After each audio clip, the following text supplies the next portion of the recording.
المنار المنار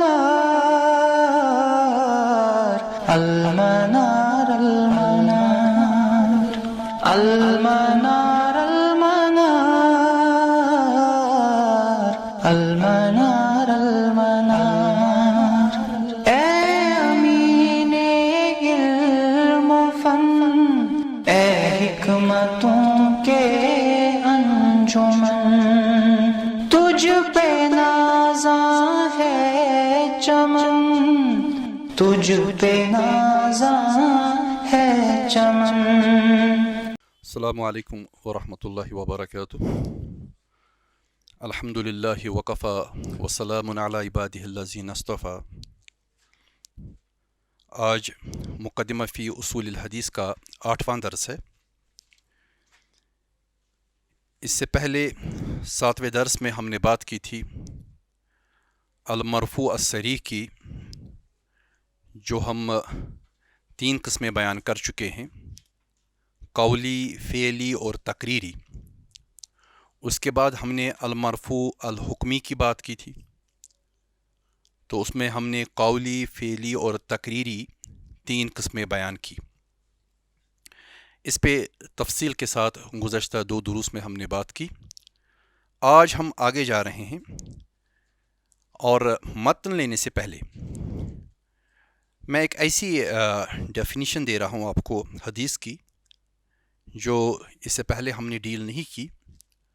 اس کی بنیادی وجہ یہ تھی کہ صاحب متن نے ابتدا میں ہی اس کا تذکرہ نہیں کیا تھا، تو اس متضاد صورتحال سے بچنے کے لیے اب میں اختتام پر، چونکہ اب حدیث کی ڈیفینیشن وغیرہ جو اس کے ساتھ الائیڈ ڈسکشنز تھے، اس کے اختتام پر ایک ایسی جامع ڈیفینیشن دے رہا ہوں آپ کو حدیث کی، جو حدیث کے حوالے سے کچھ اور گوشوں کو اپنے اندر سما دیتی ہے۔ تو ہم شروع کریں گے حدیث کی ڈیفینیشن، اور جو کچھ ہم نے آج تک پڑھا وہ سب اس میں انشاءاللہ تعالی داخل ہو جائے گا۔ ما اضیف الی النبی صلی اللہ علیہ وسلم من قول او فعل او تقریر او وصف خلقی او خلقی حقیقتا او حکما حتی الحرکات والسکنات فی الیقظۃ والمنام۔ تو یہ ڈیفینیشن بہت ہی جامع ہے کہ جو کچھ نبی صلی اللہ علیہ وسلم کی طرف منسوب کیا جائے، قول میں سے، فعل میں سے، تقریر میں سے۔ تو تقریر ہم نے پڑھا ہے کہ جو کچھ ان کے زمانے میں یا ان کے سامنے کیا گیا اور انہوں نے اس کو برقرار رکھا، تو اس کو تقریر کہا جائے گا۔ او وصفن، یا ان کی صفتوں میں سے۔ اب یہ صفتیں جو ہے 2 طرح کی ہے۔ پہلی صفت خلقین، کہ ان کی شکل، ان کی جو فطرت تھی، جسم وغیرہ، جو جسم مبارک تھا، تو اس کی جو اس کا خد و خال، ناک نقشہ وغیرہ، تو اس حوالے سے اگر تذکرہ آ گیا کسی سٹیٹمنٹ میں، تو اس کو بھی حدیث کی ڈیفینیشن میں شمار کیا جائے گا۔ تو وصفن خلقین، تو خلقت کے اعتبار سے، جسم کے اعتبار سے کوئی وصف جناب محمد مصطفیٰ صلی اللہ علیہ وسلم کا، تو اس کو حدیث کی ڈیفینیشن میں لایا گیا۔ تو فقہا کے یہاں اس چیز کو حدیث کی ڈیفینیشن میں اس لیے نہیں لیا جاتا کیونکہ اس کا کوئی عمل دخل نہیں ہوتا لاء میں، شریعہ میں، تو اس وجہ سے انہوں نے اس کو مائنس کیا ہے اپنی ڈیفینیشن میں۔ فقہا کے یہاں آپ اس چیز کو نہیں دیکھیں گے۔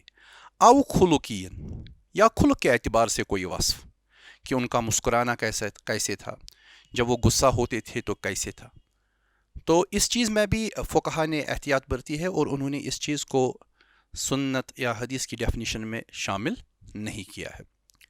تو یقینی طور پر اگر کوئی شخص رسول اللہ صلی اللہ علیہ وسلم سے ان معاملات میں بھی قریب رہنے کی کوشش کرے گا، تو وہ یقیناً ایک اچھی چیز ہے، لیکن اس کو شریعت کی روح سے اس کو اس چیز کا ذمہ دار نہیں ٹھہرایا جا سکتا کہ وہ رسول اللہ صلی اللہ علیہ وسلم کے خلقی اور خلقی جو معاملات ہے اس میں وہ اپنے آپ کو رسول اللہ صلی اللہ علیہ وسلم کا بالکل ہو بہو پیرو بنائے، کیونکہ رسول اللہ صلی اللہ علیہ وسلم کے جو ان کے گیسوئے مبارک تھے بال، وہ کیسے تھے؟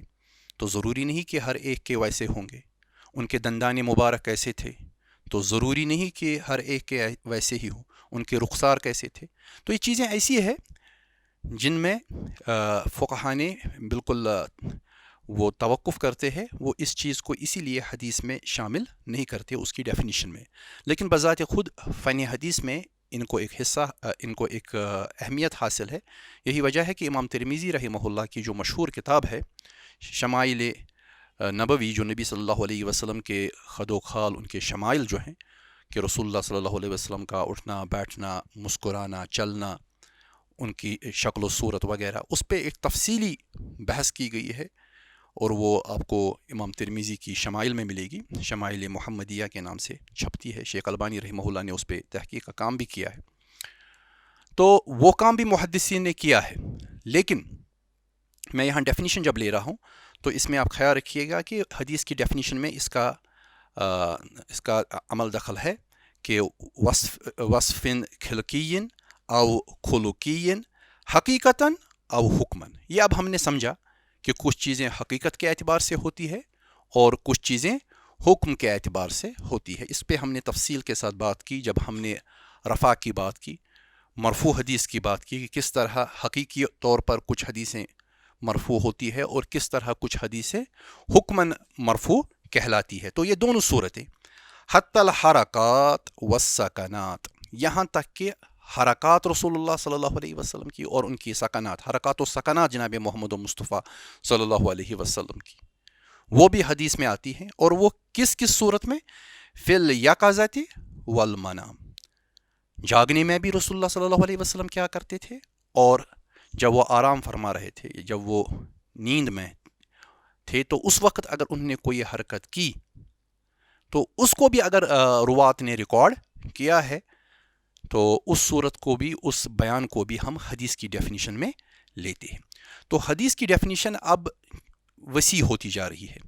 جہاں سے ہم نے شروع کیا، پہلے ہم نے شروع کیا ما اضیف الی النبی صلی اللہ علیہ وسلم، جس چیز کی اضافت رسول اللہ صلی اللہ علیہ وسلم کی طرف کی گئی ہو، یعنی جس چیز کو رسول اللہ صلی اللہ علیہ وسلم سے منسوب کیا گیا ہو تو اس کو حدیث کہیں گے.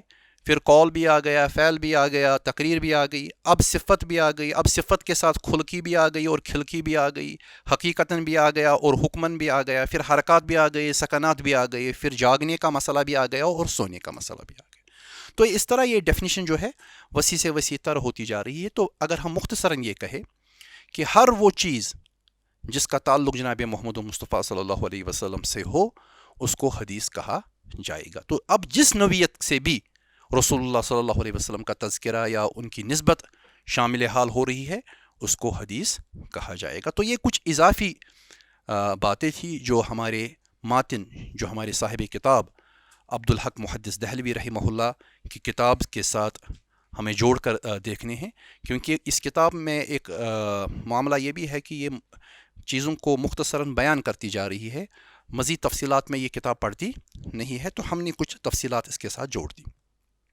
اب کتاب پہ جائیں گے ہم. الفصل الثانی، دوسرا چیپٹر. تو ایک چیپٹر مکمل ہو گیا جو ابتدائی اصطلاحات کے بارے میں تھا، بنیادی اصطلاحات. اب الفصل الثانی، دوسرا چیپٹر، فی تعریف السند والمت و عوارض ہما. یہ سند، متن اور اس پر داخل ہونے والے عوارض جو اس پہ اثر انداز ہوتے ہیں، وہ عوارض، تو ان کے بیان میں، ان کی تعریف میں. تو اب ہم شروع کریں گے سند اور متن کا بحث.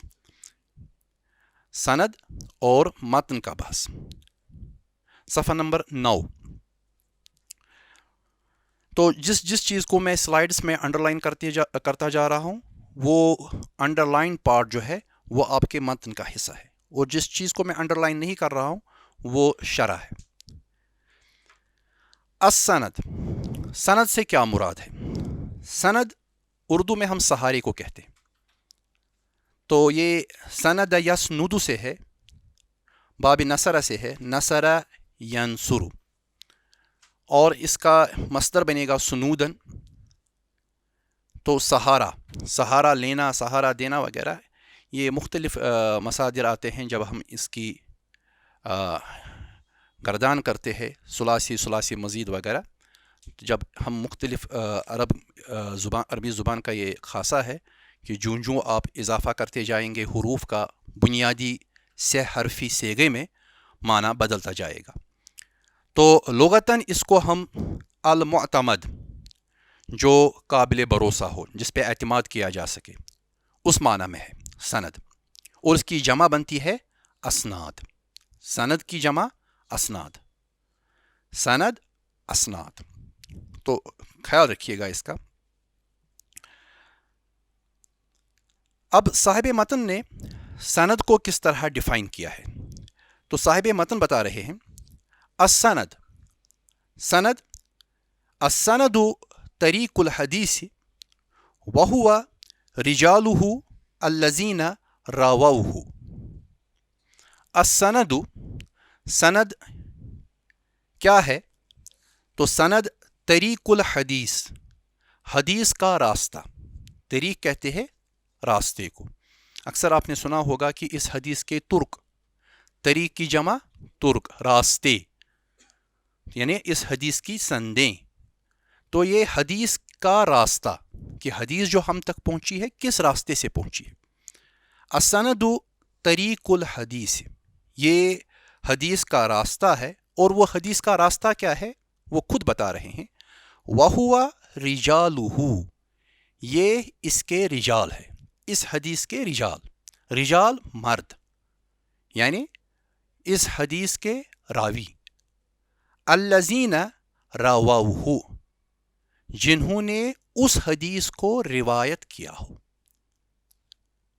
تو پتہ چلا کہ حدیث میں سند ہے، اور سند اصل میں حدیث کا راستہ ہے، وہ راستہ جس میں رجال روات ہو جنہوں نے اس حدیث کو روایت کیا ہے. تو سند کا تعلق اسی حدیث کے راویوں کے ساتھ ہے.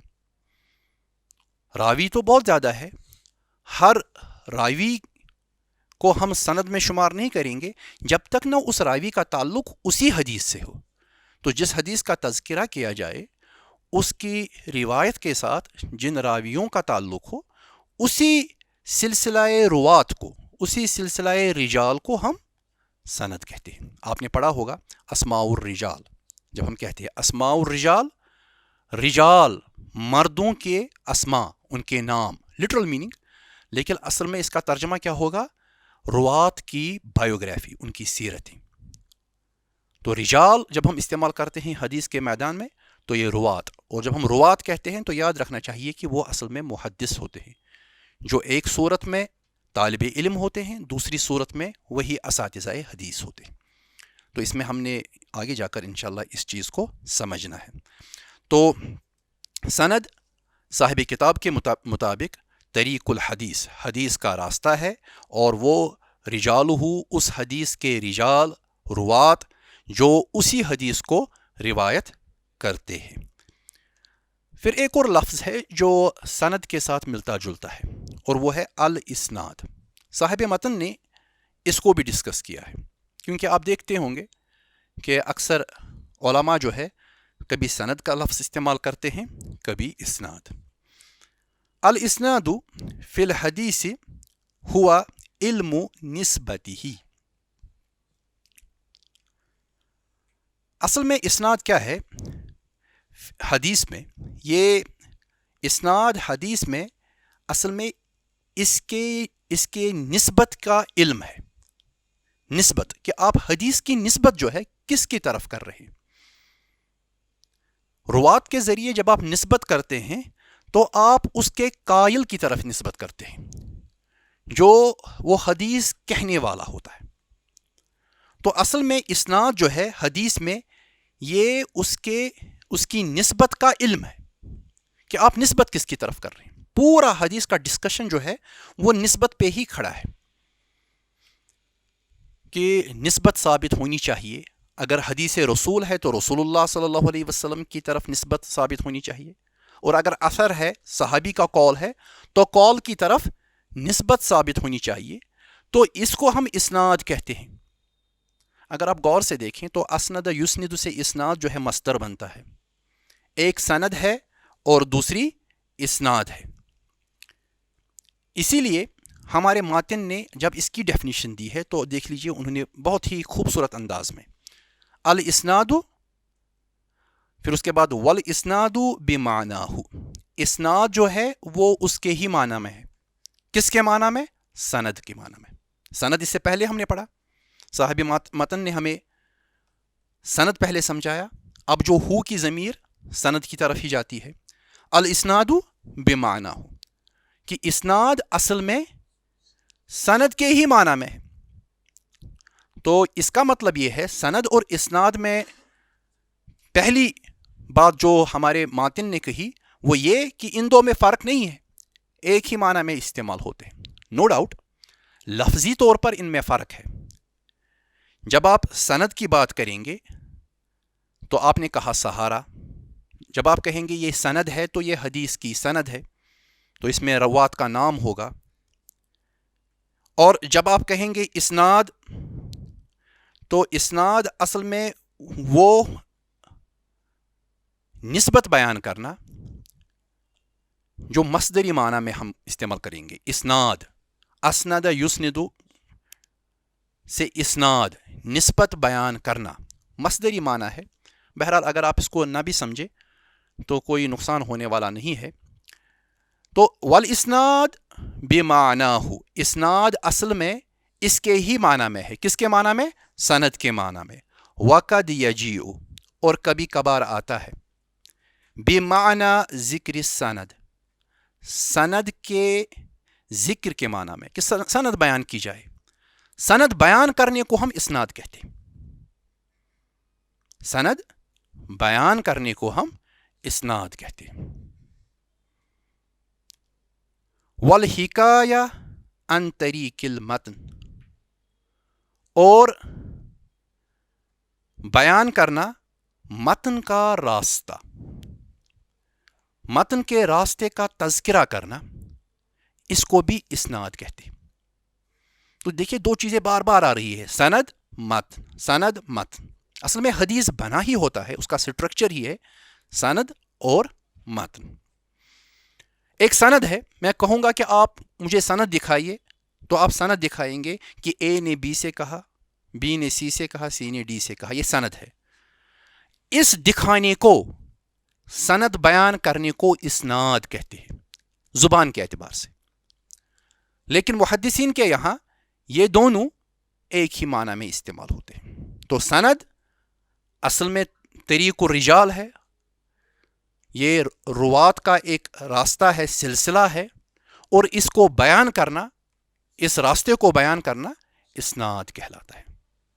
جس طرح انگریزی میں ہوتا ہے، جب آپ ورب استعمال کرتے ہیں تو ورب کا باضابطہ ایک وربل ناؤن بھی ہوتا ہے. تو ورب الگ چیز ہے. مثلا آپ کہتے ہیں واک، یہ ورب ہے چلنا، تو ٹو واک وہ اس کا ناؤن بن جاتا ہے، یا واکنگ وہ اس کا ناؤن بن جاتا ہے، جس کو آپ جی رن وغیرہ کے نام سے جانتے ہیں. تو ایک ہوتا ہے فعل، دوسرا ہوتا ہے اس کا مصدر. تو اسناد جو ہے وہ مصدر ہے، اس عمل کا تذکرہ کرنا جو عمل ہم کہہ رہے ہیں سند کے نام سے.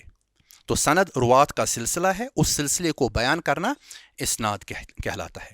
تو والاسناد بمعناہ، اسناد سند کے معنی میں بھی استعمال ہوتا ہے، کوئی فرق نہیں ہے آپ سند استعمال کریں یا اسناد کریں، کیونکہ ہمارے یہاں محدثین نے اس طرح کیا ہے، ایک ہی معنی میں استعمال کیا ہے.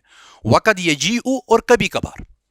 اب دیکھیے ایکسیپشن بیان کی ہے، اور کبھی کبھار. مضارع سے پہلے قد آ گیا تو ہم نے ترجمے میں کبھی کبھار کا ترجمہ کیا. وقد یجیء بمعنی ذکر السند، اور کبھی کبھار یہ آتا ہے سند کے ذکر کے معنی میں بھی. والحکایت عن طریق المتن، اور متن کے راستے کا بیان کرنا اس معنی میں بھی آتا ہے کہ یہ متن تک پہنچانے والا ہمارا راستہ کون سا ہے، تو اس معنی میں بھی آتا ہے. تو یہاں پر ہم نے اسناد لغوی معنی اگر دیکھیں آپ اسناد کا تو وہ ٹیک لگانا، یعنی کسی چیز کے ساتھ اپنی کمر کو لگائیے تو اس کو ٹیک لگانا کہتے ہیں، یا سہارا دینا، اس کو بھی ہم اسناد کے معنی میں لیتے ہیں۔ اسی لیے ہم مسند جب کہتے ہیں تو وہ معنی ہے منسوب یا سہارا دیا ہوا۔ تو مسند امام احمد ابن حنبل یعنی وہ کتاب جس میں حدیثیں ہیں لیکن اس میں ہر ایک حدیث کو اپنی صحابی راوی کے نام سے ٹیک لگائی گئی ہے، ایک سہارا دیا گیا ہے جس کی بنیاد پر وہ آتھینٹک ہو رہی ہے۔ تو اسی طرح سے اس کا فاعل بنے گا اسند یسند اسنادن، مسند اس کا مفعول بنا اور مسند اس کا فاعل بنے گا اسم الفاعل۔ مسند کہتے ہیں نسبت کرنے والا یا وہ بندہ جو سہارا دینے والا ہو، مسند سہارا دینے والا۔ حدیث کے بنیادی شاگرد کو بھی ہم مسند ہی کہتے ہیں۔ تو اس معنی میں اسناد کا لفظ استعمال ہوا ہے۔ اگر آپ یاد رکھیں ابتدا میں نے زور دے کر یہ کہا تھا کہ سند کی جمع اسناد آتی ہے، الف پر زبر کے ساتھ، الف پر فتحہ ہے، اسناد، اور یہاں جو ہم پڑھ رہے ہیں وہ مصدر ہے الف پر زیر کے ساتھ، اسناد۔ تو اسناد کچھ اور ہے، اسناد کچھ اور ہے، تو اس چھوٹے سے فرق کو ذہن میں رکھیے گا۔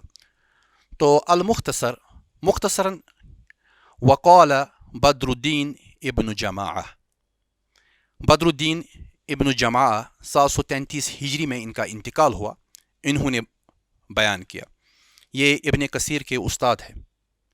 تو ابن جماعہ بیان کرتے ہیں اما السند فهو الاخبار عن طریق المتن، جہاں تک سند کا تعلق ہے پس وہ خبر دینا ہے متن کے راستے کا، یعنی وہ رجال جو متن تک پہنچاتے ہیں۔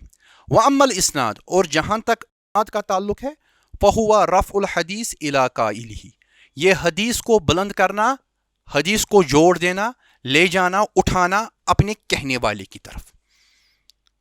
والمحدثون یستعملون السند والاسناد لشیء واحد، اور محدث جو ہے وہ استعمال کرتے ہیں سند اور اسناد ایک ہی چیز کے لیے، تو ان دو میں وہ فرق نہیں کرتے۔ دیکھیے یہ میں پہلے بھی کہہ سکتا تھا، لیکن میں آہستہ آہستہ چلتے چلتے میں آ گیا بدر الدین ابن جماعہ۔ کیوں؟ یہ میں بھی کہہ سکتا تھا، لیکن اسلام کے ایپسٹمولوجیکل جو میتھڈالوجی ہے اس میں آپ کو ہر چیز کو ایتھارٹیز کے ساتھ جوڑنا ہے۔ آپ خود ایتھارٹی نہیں بن سکتے، ایتھارٹی بننا آپ کے بس کی بات نہیں ہے، آپ کو ہر چیز کو ایتھارٹیز کے ساتھ جوڑنا ہے۔ اس میں یہ ہو نہیں سکتا کہ آپ یہ کہیں کہ مجھے لگتا ہے، میں محسوس کرتا ہوں۔ آپ کو ہر چیز کو ایتھارٹیز کے ساتھ جوڑنا ہے، اور ان ایتھارٹیز کے ساتھ جو امت میں قبول کی گئی ہوں۔ تو اسی لیے وہ بات جو حضرت عبدالحق محدث دہلوی رحمہ اللہ نے کہی تھی اس کو میں سبسٹنشیٹ کر رہا ہوں حضرت بدر الدین ابن جماعہ جو شافعی المسلک تھے ان کے ساتھ۔ تو سبسٹنشیٹ ہو رہا ہے حضرت عبدالحق محدث دہلوی، کیونکہ حضرت عبدالحق محدث دہلوی بھی خود ایتھارٹی نہیں ہے، وہ بھی اس علم کو کہیں سے لے رہے ہیں، وہ خود اس کی اختراع نہیں کر رہے ہیں، نعوذ باللہ۔ تو یہ طریقہ ہے، میتھڈالوجی ہے کہ آپ ہر چیز کو جوڑ رہے ہیں۔ اسلامی علوم میں جتنا آپ پیچھے جائیں گے اتنا آپ کا علم قابل اعتبار ہوگا، اور جتنا آپ آگے جائیں گے اتنا آپ کا علم جو ہے وہ اپنا اعتبار، اپنا بھروسہ کھو دے گا۔ تو یہ بدر الدین ابن جماعہ کی جو سٹیٹمنٹ ہے کہ محدث جو ہے وہ بھی خود یہ نہیں کہتے کہ میں کہتا ہوں، وہ بھی کہتے ہیں کہ محدث، اس کو استعمال کرتے ہیں سند اور اسناد کو ایک ہی چیز کے معنی میں۔ تو اس کا مطلب یہ ہے کہ آگے جا کر جہاں بھی اب آپ کے لیے سند اسناد آئے گا تو آپ اس کو ایک معنی میں لے سکتے ہیں جہاں تک کوئی قرینہ موجود نہ ہو۔ جب کوئی قرینہ، کوئی انڈیکیشن ایسی ہو جہاں آپ کو ان دو میں فرق کرنے کی ضرورت پڑے گی تو وہاں آپ ان دو میں فرق کریں گے۔ سند سے سند مراد ہوگی اور اسناد سے اس سند کا بیان کرنا مراد لیا جائے گا۔ اب سند کیوں اہم ہے؟ تو اس پہ میں نے کچھ اقوال لیے ہیں امام مسلم سے۔ امام مسلم کی صحیح جو ہے اس میں مقدمہ دیا گیا ہے، وہ آپ پڑھ لیجئے گا، وہ اتنا طویل نہیں ہے، مختصر مقدمہ ہے، اس مقدمے کو دیکھ لیجئے، ترجمہ بھی ہوا ہے اس کا. تو میں نے اس میں سے کچھ ڈسکشنز لیے ہیں. ان حاذ العلم دین فانظروا امن تاخذون دینکم.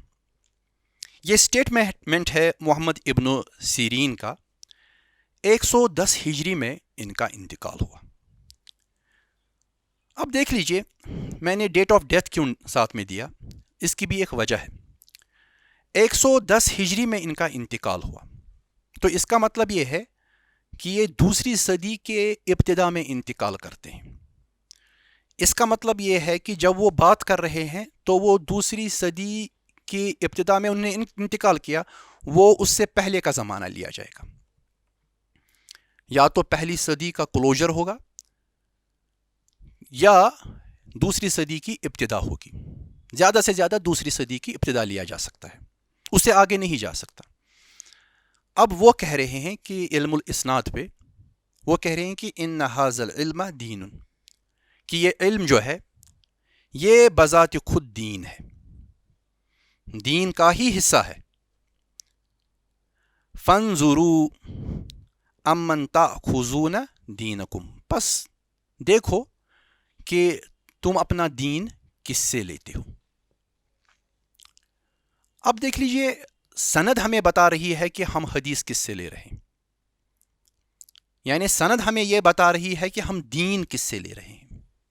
حدیث دین ہے، اور اس کے ساتھ جو بھی چیز جڑے گی وہ بھی دین بن جائے گی، کیونکہ حدیث کی صحت کا دار و مدار جو ہم نے پہلے ہی اصول حدیث کی تعریف میں بتایا، اس کا دار و مدار اصل میں روات پہ ہے، سند کے احوال، متن کے احوال پہ ہے.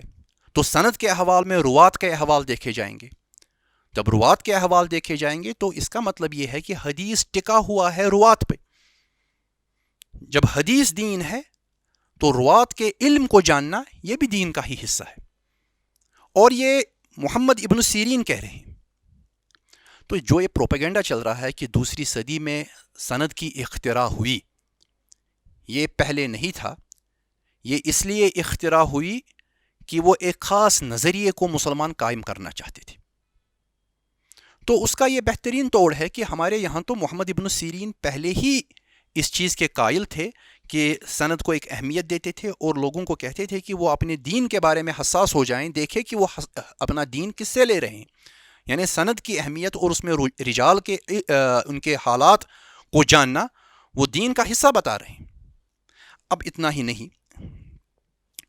ابن سیرین مزید کہہ رہے ہیں، حوالہ دیا ہوا ہے، مسلم کا ہے، اور 27 نمبر پہ یہ ان کا ارشاد نقل ہوا ہے. لم یکونوا یسألون عن الاسناد، کہ پہلے جو محدث تھے وہ نہیں پوچھتے تھے اسناد کے بارے میں کہ آپ سند بیان کیجئے. اس کے بارے میں وہ پوچھا نہیں کرتے تھے. کیوں؟ کیونکہ آپ کو پتا ہے کہ 110 سے پہلے ابھی صحابہ تھے، صحابہ حدیث بیان کر رہے تھے، تو وہ پوچھتے بھی نہیں تھے. فلما وقعت الفتنہ، پھر فتنہ شروع ہو گیا، سول وار مسلمانوں کے یہاں شروع ہو گیا، جنگ جمل شروع ہو گیا، جنگ سیرین وغیرہ ہو گئی، تو اس کو فتنہ کہا جاتا ہے. کچھ لوگوں نے یہ بھی کہا ہے کہ یہ تو معتزلہ وغیرہ کا بھی تذکرہ ہے. بہرحال وہ ان کی آراء ہے، لیکن اصل میں وہی ہے جو پولیٹیکل کرائسس مسلمانوں کے یہاں ڈیولپ ہوئی. فلما وقعت الفتنہ، کہ جب فتنہ شروع ہوا، قالو، تو انہوں نے کہنا شروع کر دیا، محدثین نے کہنا شروع کیا، سموا لنا رجالکم، ہمارے لیے اپنے روات بیان کرو، رجال بیان کرو. فینظر الی اہل السنہ فیؤخذ، پس اگر وہ دیکھتے تھے کہ ان کے رجال میں اہل السنہ ہے، تو اس کا مطلب یہ ہے کہ اہل السنہ کے مخالف میں اہل بدع بھی تھے. تو وہ خارجی وغیرہ جو لوگ تھے، قدری، جہمی وغیرہ، بہت ایک لمبی فہرست ہے جو آپ عقیدے کی کلاس میں پڑھ رہے ہیں. تو جب وہ دیکھتے تھے کہ اہل السنہ میں سے ہے، تو فیؤخذ حدیثہم، پس ان کی حدیثیں لی جاتی تھی. وینظر الی اہل البدع، اہل البدع فلا یؤخذ حدیثہم، اور پس وہ جب دیکھتے تھے کہ اہل بدع ان کے روات میں سے ہے، پس ان کی حدیثیں نہیں لی جاتی تھی. تو یہ ابن سیرین بتا رہے ہیں. تو اس سے یہ پتہ چلا کہ سند کی اہمیت فتنے کے بعد ہی شروع ہوئی. فتنہ صحابہ کے دور میں ہی شروع ہوا. جنگ جمل ہو، جنگ سیرین ہو، یہ صفین ہو، یہ تو صحابہ کے دور میں ہی شروع ہوا. تو سند کا اطلاق جو ہے، سند کا جو اپلائیڈ پارٹ ہے، وہ ہم صحابہ کے ہی دور میں دیکھتے.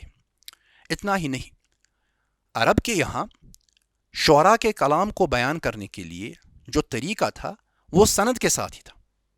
جب بھی قدیم شعراء کا تذکرہ کیا جاتا تو وہ اپنے تذکرے کے ساتھ ان شعراء کے کلام کے ساتھ سند دیا کرتے تھے.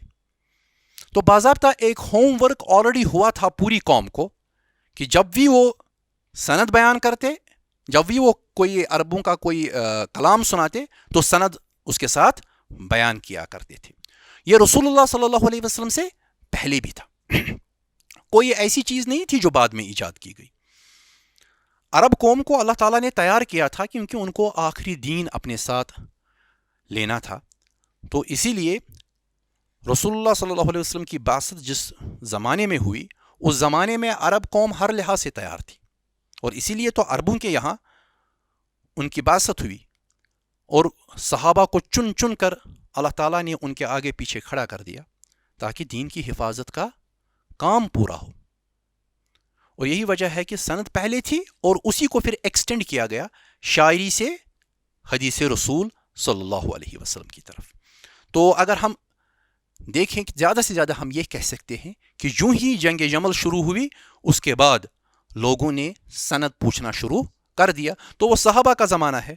کوئی ایسا وقت تو نہیں ہے کہ جس کے بارے میں ہم یہ کہہ سکتے کہ لوگ حدیثیں بھول گئے تھے اب پھر بعد میں انہوں نے سند بنانا شروع کر دیا. جیسے کہ شاختی نے کہا کہ بعد میں انہوں نے حدیثیں گھڑنا شروع کر دی اور حدیثوں کے ساتھ سندیں گھڑنا شروع کر دی اور ان کو رسول اللہ صلی اللہ علیہ وسلم کے دہانی مبارک میں ڈال دیا.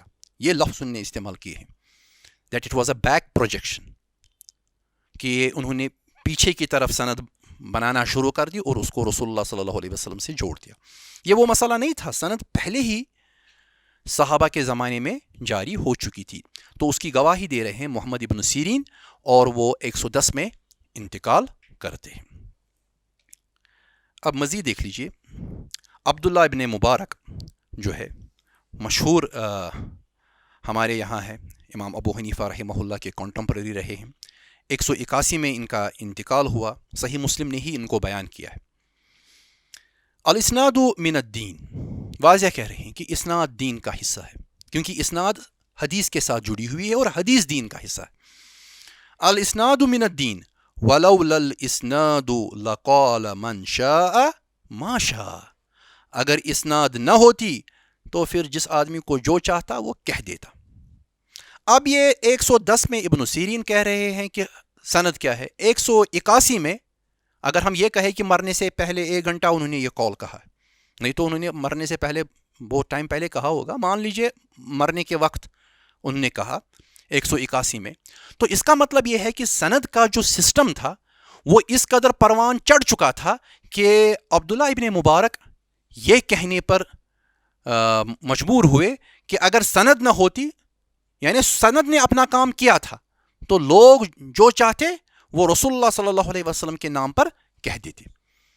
تو اس کا مطلب یہ ہے کہ سند پروان چڑھی تھی، پوری طرح وہ مکمل ہو چکی تھی حضرت عبداللہ ابن مبارک کے زمانے میں. تو یہی وجہ ہے کہ انہوں نے کہا الاسناد من الدین، زور دے کر کہا کہ اسناد دین میں سے ہے، دین کا ہی حصہ ہے. ولولا الاسناد، اگر اسناد نہ ہوتی لقال من شاء ما شاء، پس جو شخص جو چاہتا کہہ دیتا. کیونکہ سند نے اپنا کام کیا تھا اور حضرت عبداللہ ابن مبارک نے اس کا کام دیکھا تھا، رزلٹس دیکھے تھے، رزلٹ دیکھ کر وہ یہ کہہ رہا ہے. اب دیکھ لیجئے ہمارے یہاں جو متجددین ہے، جدت پسند ماڈرنسٹ جو ہے، وہ ان چیزوں کو صرف نظر کرتے ہیں اور وہ اپنی فہم و فراست سے ایسی چیزیں سامنے لاتے ہیں جن کا ان چیزوں کے ساتھ کوئی تعلق نہیں ہے، بلکہ وہ متضاد ہوتی ہے ان تاریخی حقائق کے جو تاریخی حقائق ہمارے یہاں اسلامی تاریخ میں ہیں. اور یہ ایسی چیزیں ہیں جن پہ سب مسلمان یک زبان ہے. اور مسلمانوں کا ورثہ رہا ہے, علمی ورثہ یہ ہے کہ پہلے دن سے ہم نے سند کو ایک اہمیت دی ہے. اور تعجب تو یہ تب ہوتا ہے کہ جب غیر مسلم اس چیز کو قبول کرتے ہیں اور ہمارے مسلمان متجددین اس چیز کو قبول کرنے کے لیے تیار نہیں ہوتے. بہرحال آگے جا کر انشاءاللہ تعالی جب ہم بات کریں گے فضل الرحمن پہ بات ہوگی یا دوسرے لوگوں پہ بات ہوگی جو ہمارے یہاں ماڈرنسٹ ہیں, تو آپ دیکھیں گے کہ انہوں نے ایسی چیزوں کو بالکل قبول نہیں کیا ہے. اور یہاں تک کہ منکرین حدیث جس میں آپ اسلم جیراج پوری کو دیکھیں گے, یا ہم نے جو اس سے پہلے سیریز پڑھائی ہے بائیکونیا کی, بائیکونیا میں باضابطہ آپ پہلے 10 لیکچرز دیکھ لیجئے, تو اس میں نے تفصیلاً منکرین حدیث پہ بات کی ہے. اور وہاں پر آپ کو ملے گا کہ کئی معروف منکرین حدیث, ان کا حدیث اور سند کے بارے میں ان کا خیال کیا تھا. بہرحال یہ ہمارا ورثہ ہے, اس لیے ہم اپنے ورثے کو محفوظ کریں گے اور پھر ہم دوسرے لوگوں کو اپنے ورثے کو سمجھنے کے بعد ہمارے جو مخالفین ہیں ان کو جواب دیں گے کہ 181 تک آتے آتے سند مکمل ہو چکی تھی, سند کا علم مکمل ہو چکا تھا, پروان چڑھا تھا. تو آپ کو شاید اس کی ہیٹ محسوس نہیں ہوگی کیونکہ آپ اورینٹلسٹ کو نہیں پڑھتے ہیں, آپ متجددین کو نہیں پڑھتے ہیں. چونکہ ہم پڑھتے ہیں, ہمارا کام یہی ہے, تو اس لیے جب ہمارے لیے یہ ابن سیرین اور عبداللہ ابن مبارک رحمہ اللہ ان کے اقوال ایک بڑی اہمیت رکھتے ہیں. تو بہرحال آپ بھی ان چیزوں کو آہستہ آہستہ دیکھ لیجئے. المتن, اب دوسرا حصہ جو ہے انڈر لائن کیا ہے میں نے, المتن یہ آپ کی کتاب سے لیا ہے ہم نے. المتن اور پھر لغتاً یہ ہماری طرف سے ہے کہ لغوی طور پر متن سے کیا مراد ہے. ما سلب وارتفع من الارض, وہ جو زمین میں سے, زمین کا سخت اور ابھرا ہوا حصہ, اس کو ہم متن کہتے ہیں. زمین کا سخت اور ابھرا ہوا حصہ, تو اس کا مطلب یہ ہے کہ یہ زمین کا وہ حصہ ہوگا جس کے ارد گرد باقی حصہ نیچے ہوگا, تو وہ حصہ جو ابھرا ہوا ہو. ما سلب وارتفع من الارض, جمع اس کی بنتی ہے متون, متن کی جمع متون. تو متن ہم ان کتابوں کو بھی کہتے ہیں جو بیسک بکس ہوتی ہے جو طلباء اسلام علوم اسلامیہ کو پڑھائی جاتی ہے. مثلا یہی کتاب جو آپ پڑھ رہے ہیں مقدمہ, یہ بھی متن ہے. اس سے پہلے بائیکونیا پڑھی, وہ بھی متن ہے. نخبۃ الفکر پڑھی, وہ بھی متن ہے. نزہۃ النظر, وہ بھی متن ہے. تو یہاں پر لفظ متن جو ہے وہ حدیث کا حصہ ہے, تو جمع متون. ٹیکسٹ جس کو ہم انگریزی میں کہتے ہیں ٹیکسٹ. اصطلاحی طور پر کیا ہے, دیکھیے میں نے اس جملے میں سے کچھ الفاظ کو انڈر لائن کیا ہے, وہ صاحب کتاب کے ہیں, باقی ہماری طرف سے ہے. اصطلاحاً ہوا من انتہا الیہ الاسناد, یہ وہ ہے یعنی متن وہ ہے جہاں اسناد ختم ہوتی ہو, جہاں اسناد ختم ہوئی اس کے بعد جو کچھ ہے وہ متن ہے. من الکلام, کلام میں سے. من غیر اعتباری, اس کے اعتبار کے بغیر. کونہ عن النبی او عن غیرہ, کہ وہ نبی سے ہو یا وہ کسی دوسرے سے. تو متن ہم مرفوع متن کو بھی کہیں گے اور غیر مرفوع یعنی وہ جو رسول اللہ صلی اللہ علیہ وسلم سے آتا ہو اس کو بھی کہیں گے, یا غیر رسول کی طرف صحابی کا بھی قول ہو, تابعی کا بھی قول ہو, جب وہ سند کے بعد آ جائے گا تو ہم اس کو متن کہیں گے. یعنی ٹیکسٹ, سند کا کام ہے ٹیکسٹ کو ثابت کرنا. جب بھی ٹیکسٹ کے بعد متن آ جائے, جب بھی سند کے بعد متن آ جائے تو ہم اس کو متن کہیں گے, کیونکہ یہ ایک ایسی چیز ہے جو سلسلہ رجال کے بعد آ رہی ہے. ہوا منتہا الیہ الاسناد, یہ وہ ہے جس پر اسناد ختم ہو جائے, یعنی اسناد جب ختم ہو گئی اب اس کے بعد جو کچھ بچے گا وہ متن کہلائے گا. من الکلام من غیر اعتبار کونہ عن النبی او عن غیرہ, اس تعلق کے بغیر, اس خیال کے بغیر, اس اعتبار کے بغیر کہ یہ نبی سے آ رہا ہے یہ متن یا غیر نبی سے آ رہا ہے، تابی سے آ رہا ہے، صحابی سے آ رہا ہے، تبع تابی سے آ رہا ہے، یا کسی اور شخص سے آ رہا ہے، تو اس کو ہم متن کہیں گے.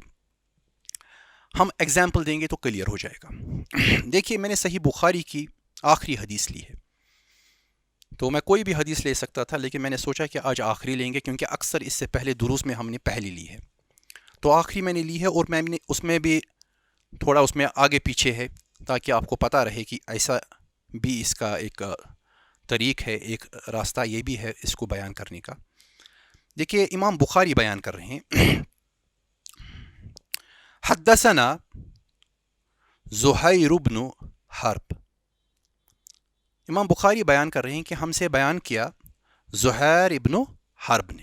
قال، زہیر ابن حرب کہتے ہیں، حدثنا کہ ہم سے بیان کیا ابن فضیل، ابن فضیل نے. یہ ان کے استاد ہوئے زہیر کے. پھر ابن فضیل بیان کرتے ہیں ان عمارہ، کہ ہم سے بیان کیا عمارہ نے.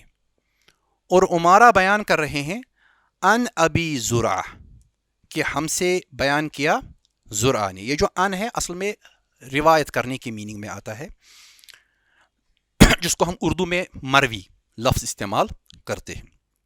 ان ابی ہریرہ، اور وہ بیان کرتے ہیں ابو ہریرہ سے، تو اس معنی میں لے سکتے ہیں.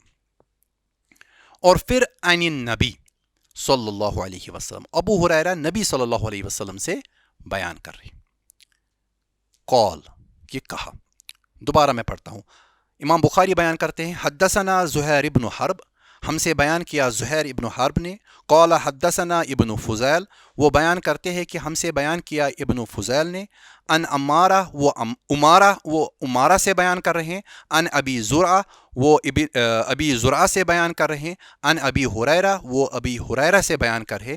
عن النبی صلی اللہ علیہ وسلم، نبی صلی اللہ علیہ وسلم سے. قول، انہوں نے کہا. کیا کہا نبی صلی اللہ علیہ وسلم نے؟ کلمتان خفیفتان علی اللسان، دو کلمے ایسے ہیں جو بالکل ہلکے ہیں زبان پر. ثقیلتان فی المیزان، وزنی ہے میزان پہ، یعنی آخرت میں جو میزان لگے گی اس پہ وہ وزنی ہے. حبیبتان الی الرحمن، رحمان یعنی اللہ تعالیٰ کے نزدیک وہ محبوب ہے. کیا دو کلمے ہیں؟ سبحان اللہ العظیم، سبحان اللہ و بحمدہ. ایک تو سبحان اللہ العظیم اور سبحان اللہ و بحمدہ. اس کا اصل میں دوسری اسناد میں الٹا بھی آیا ہے، سبحان اللہ و بحمدہ سبحان اللہ العظیم. تو یہ دو کلمے اللہ تعالیٰ کے یہاں بہت ہی محبوب ہے، زبان پہ کہنے بالکل آسان ہے، اور قیامت کے روز میزان میں بہت بھاری ہوں گے، تو ان کا ورد بھی کرنا چاہیے. اسی لیے امام بخاری نے اس کو بیان کیا. اب دیکھ لیجئے اس میں جو سرخ رنگ کی لکھائی ہے، یعنی حدثنا سے لے کر ابو ہریرہ تک، اس کو ہم سند کہیں گے، کیونکہ یہ طریق الرجال ہے، آدمیوں کا رستہ. تو یہ شروع ہوتا ہے امام بخاری سے اصل میں. تو ہم امام بخاری کو اس لیے سند میں نہیں لا رہے ہیں کیونکہ کتاب امام بخاری کی ہے صحیح البخاری. تو ہم شروع کر رہے ہیں حدثنا زہیر سے، اور ہم اختتام کر رہے ہیں ان ابی ہریرہ تک. ٹھیک. اس کے بعد وہ اپنا ورب، رپورٹنگ ورب استعمال کر رہے ہیں کہ عن النبی صلی اللہ علیہ وسلم قال. تو پھر اس کے بعد جو رسول اللہ صلی اللہ علیہ وسلم کا سٹیٹمنٹ ہے، اصل میں وہی ٹیکسٹ ہے جس ٹیکسٹ تک پہنچنے کے لیے ہم نے ایک سند کا انتخاب کیا ہے. تو یہ ٹیکسٹ جو ہے کلمتان سے لے کر وبحمدہ تک، اس کو ہم متن کہیں گے. تو دو چیزیں ہو گئی، ایک سند اور دوسرا متن. اب غور سے دیکھ لیجئے، ایک ہوتا ہے شیخ المصنف، مصنف کا استاد. اس سند میں دیکھ لیجئے مصنف کون ہے؟ مصنف امام بخاری ہے. اس کا استاد کون ہے؟ زہیر. تو زہیر ہمارے مصنف کا استاد ہے. تو اسی لیے ہم شیخ کو، جو یہ زہیر ہے، زہیر ابن حرب ہے، اس کو ہم مبتدا السند کہیں گے. یہ سند کی ابتدا ہے. اور دوسرا ہوتا ہے اصل السند.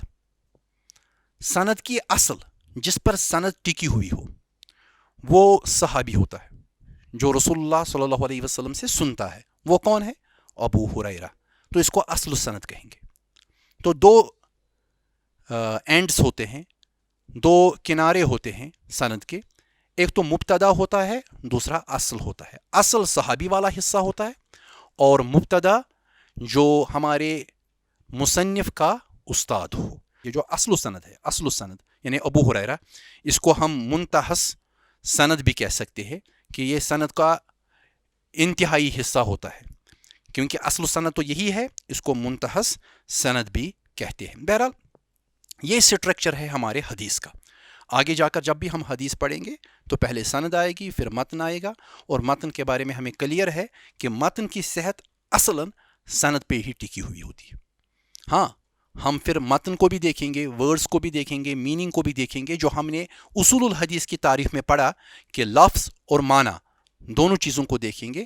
وہ تو سیکنڈری ہے, اہم چیز جو ہے وہ سند ہے. اگر سند نہیں ہے متن کے ساتھ تو اس کو قبول نہیں کیا جائے گا, اور پھر دوسری بحثیں جو ہے پھر وہ کسی کام کی نہیں ہے. اصل میں جب بحث شروع ہوتی ہے وہ سند سے ہی شروع ہوتی ہے. تو یہ بنیادی کچھ ڈسکشنز تھے سند اور متن کے حوالے سے. تو میں سمجھتا ہوں کہ بات آپ کے ذہن میں آ چکی ہوگی. تو انشاءاللہ مزید اس پہ بات ہوگی اگلے درس میں. تو بات کو مکمل کرتے ہیں. وآخر دعوانا ان الحمد للہ رب العالمین. والسلام علیکم ورحمۃ اللہ. المنار المنار المنار المنار المنار المنار المنار المنار. اے امین علم و فن, اے حکمتوں کے انجمن, تجھ پہ نازاں ہے چمن, تجھ پہ نازاں